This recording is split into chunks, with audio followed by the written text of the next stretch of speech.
one of the most important African American leaders of the late 19th and early 20th centuries was Booker T. Washington. He was born into slavery on April 5, 1856, in Franklin County, Virginia. His mother, Jane, worked in the kitchen and cooked for Jane Burroughs. At age 9, he performed tough tasks. Being a slave was not only tough for him, but it was a barrier that was blocking his dreams. One of his dreams was attending school. Outside the plantation in which he worked, he could see a little school. He would see children with books walking near the school. He wanted to be like them, but he felt it was impossible. In 1866, Booker T. Washington worked for Viola Ruffner, the wife of a coal miner. She saw something special in Booker T. She saw intelligence and maturity. She allowed him to go to school for an hour every day in the winter. Due to his desire in studying, in 1872, he walked all the way to Hampton Norman Agricultural Institute in Virginia.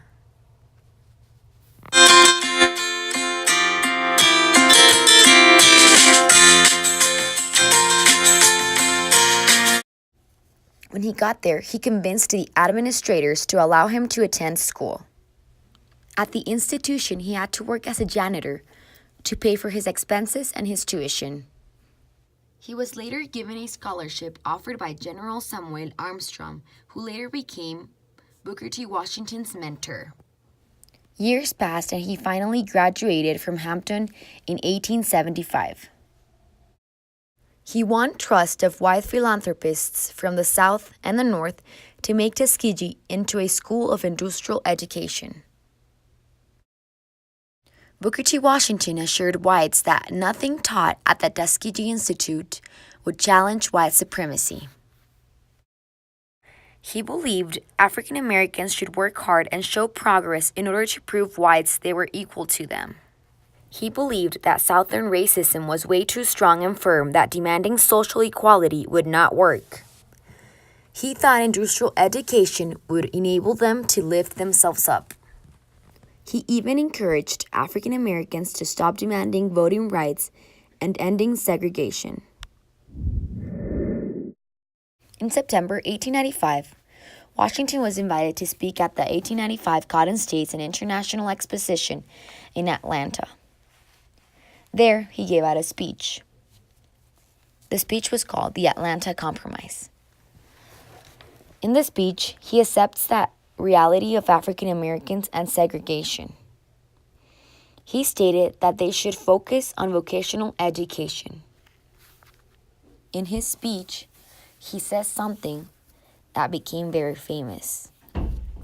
He says, "The wisest of my race understand that the agitation of social equality is the extremist folly, and that progress in the enjoyment of all privileges that will come to us must be the result of severe and constant struggle rather than the artificial forcing." Through this quote, we can see that Booker T. Washington actually believed that African Americans should suffer in order to demand equality. In his speech, Booker T. Washington also said that African Americans should compromise or adequate to racial segregation. This gave him the name of the accommodator. Although he never criticized forced segregation or the Jim Crow laws, he contributed money to the legal fights against them in secret. One of his contributions to the civil rights movement included his call for blacks to acquire economic independence. Washington thought that the way out to the problem of racial segregation was due to the economy. In 1900, Washington founded the National Negro Business League, whose goal was to promote the commercial and financial development of the Negro. Because he was an accommodist, it seemed like he had a peacemaking approach to civil rights, which made him a lot of fundraising for his Tuskegee Institute and other black organizations. He controlled the flow of funds to black schools and colleges. Not only was he the most influential black African American figure at that time, but he also consulted Roosevelt and William Taft when they needed. Booker T. Washington was such a controversial figure because many African Americans saw him as a traitor. One of the most famous African American leaders, W.E. Du Bois, had a dispute with him. He did not like that he was an accommodist.